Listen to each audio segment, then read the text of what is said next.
Good. All right, good morning, everyone. Thank you so much for joining us.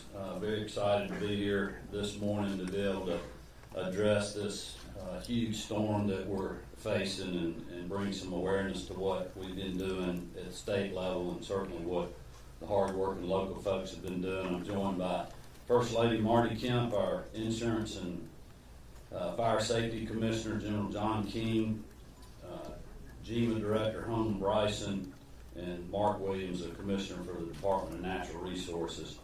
Also want to thank the members of the Chatham County Commission. I know we have several mayors here, county managers, a lot of different law enforcement folks, and certainly our local EMA officials. We very much appreciate that.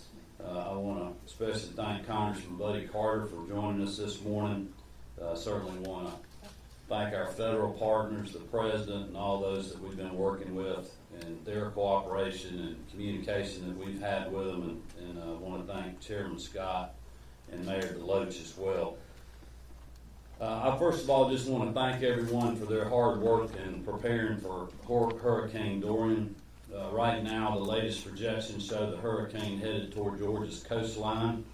Although this trajectory remains uncertain, it is imperative that we take action now to mitigate harm and ensure the safety of our citizens and our visitors that are in the state of Georgia during this time. This storm was a big one. It's immensely powerful with strong winds, 40 to 60 miles an hour here on the coast. It also threatens to bring a very dangerous storm surge of 3 to 6 feet along the immediate coast with heavy rainfall of 4 to 6 inches, which may cause flash flooding. And based on the recommendations of federal, state, and local partners, last Thursday, I issued an executive order declaring a state of emergency in 12 coastal counties for Hurricane Dorian's preparation, response, and recovery. To ensure an uninterrupted supply of petroleum products, emergency supplies, and food, I also have temporarily waived specific weight, height, and length restrictions for vehicles traveling through Georgia for disaster response. I've also suspended regulations which limit the hours of operations for commercial vehicle drivers. I believe that all of these measures will greatly assist with ongoing storm preparation and disaster response efforts. But we still have much work to do.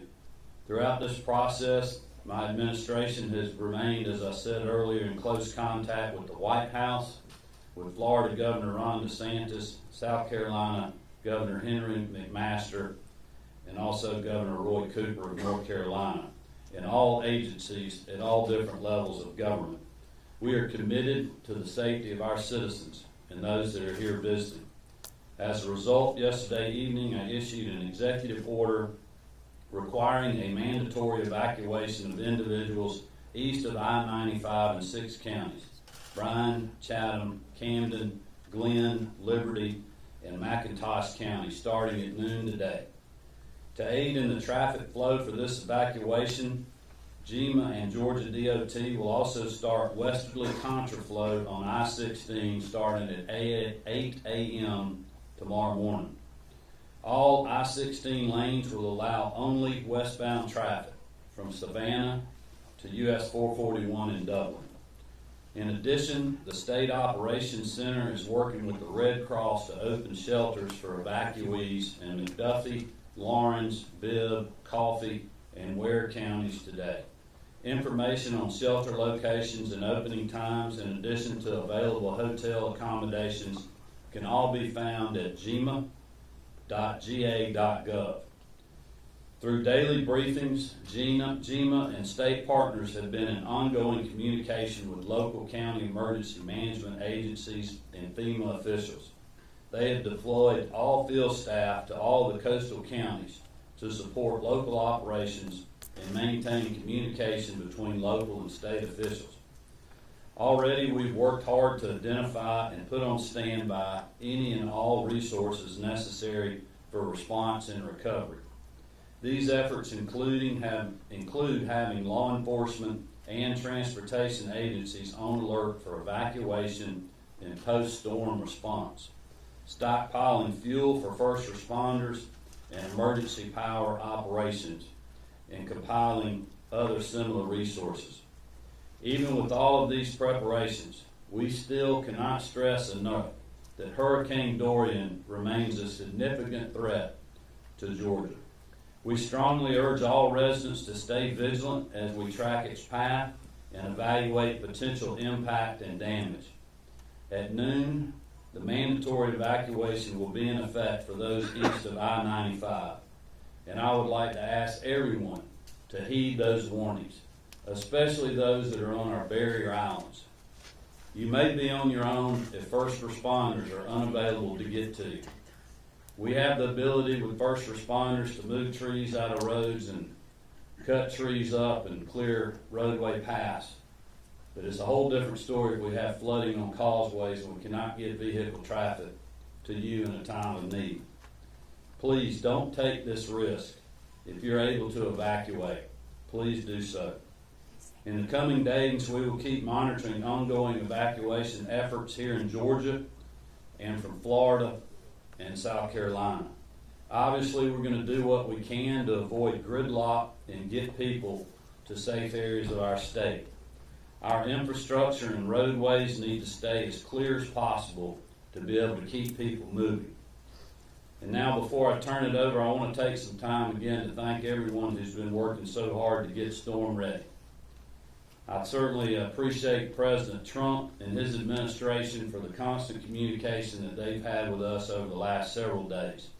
He has personally assured me that he stands ready to assist Georgia should we need it. Late yesterday evening, we received approval from the President for a federal emergency declaration ahead of Dorian's landfall to fully leverage federal resources, including critical assistance for water, food, medical supplies, shelter support, debris removal, and public health services in the aftermath of the storm. I'm deeply grateful for the federal, state, and local agencies, law enforcement, military, the volunteers and private sector companies, as well as nonprofits, and literally countless others who have been working around the clock to prepare for this massive storm. I want to thank you for what you're doing. I wanted to also let you know that after this press conference, my team is going to the port to get a briefing on their operations, and then we'll be heading down to Brunswick and the Glenn County EMA offices to give them an update as well.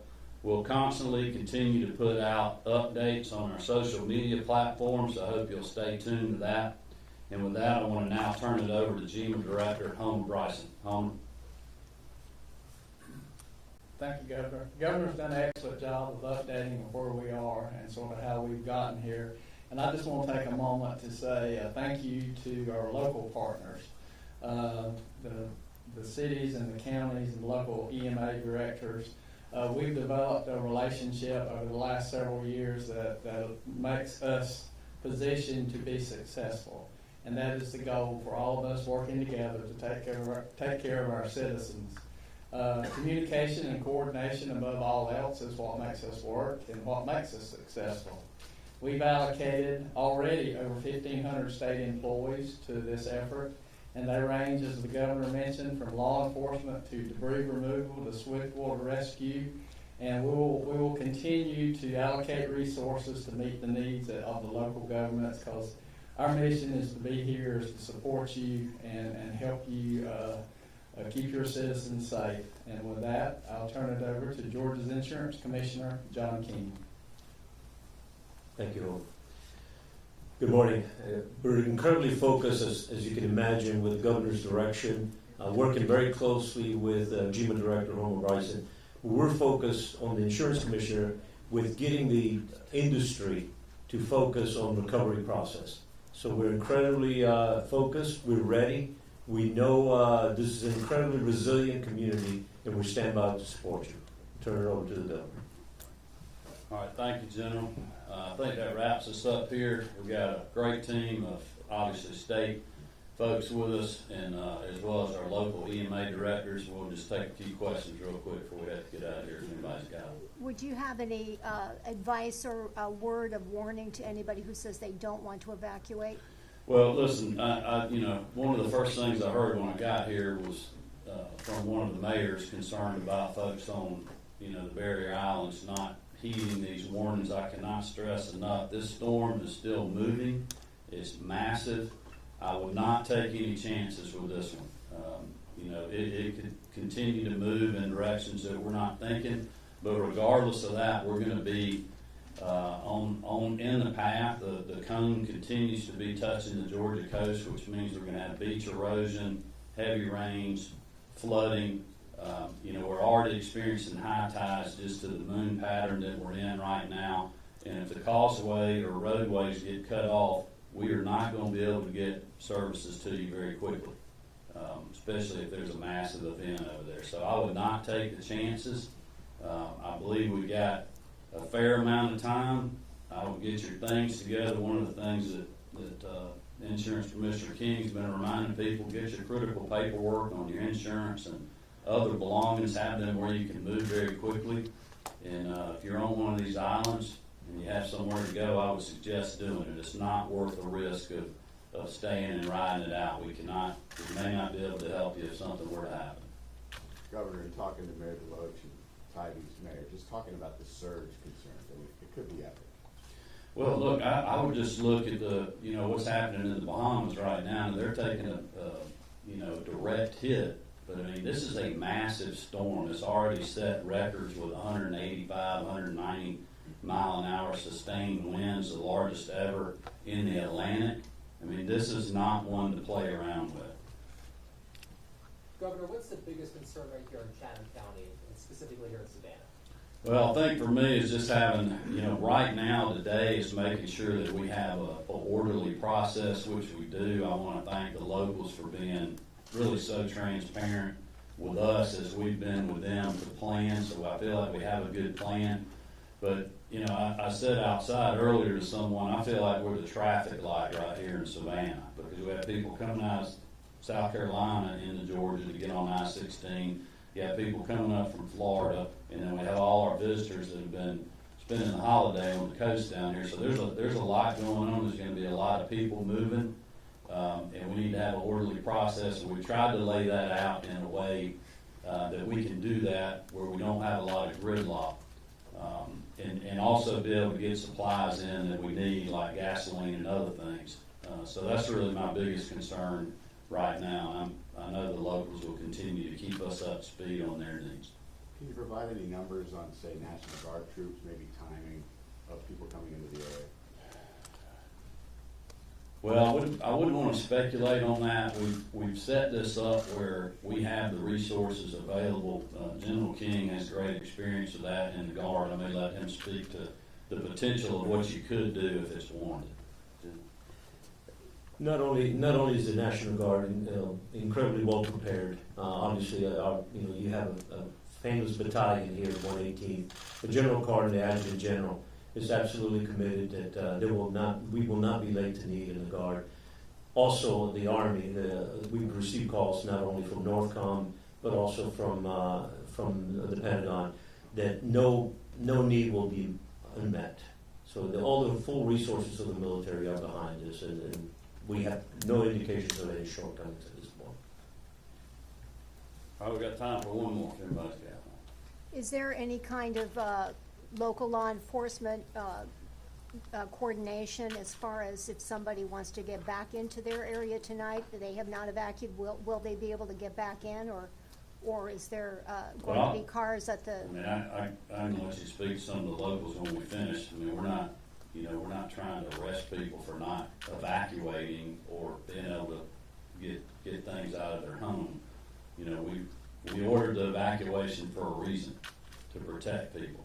We want people to listen to us and to take this advice, but we also, we understand from a common sense perspective, some people need to load things up and get ready to move, and we just, we want to tell people to do that as quickly as possible, and I feel like they will, and we'll continue to communicate that message. Thank you all for being here today.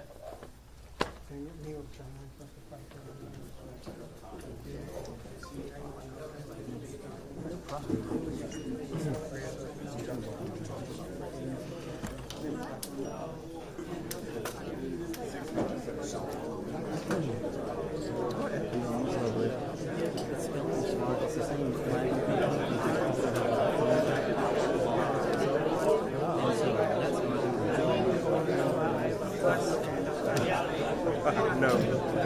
Wow. And what is it called? Oh, okay, got you. Yeah, they're done. Estaba dando una rueda de prensa para acerca de todo el proceso de evacuación y reiteraba la orden que dio la noche de ayer de la evacuación obligatoria para aquellas personas que no pueden evacuar.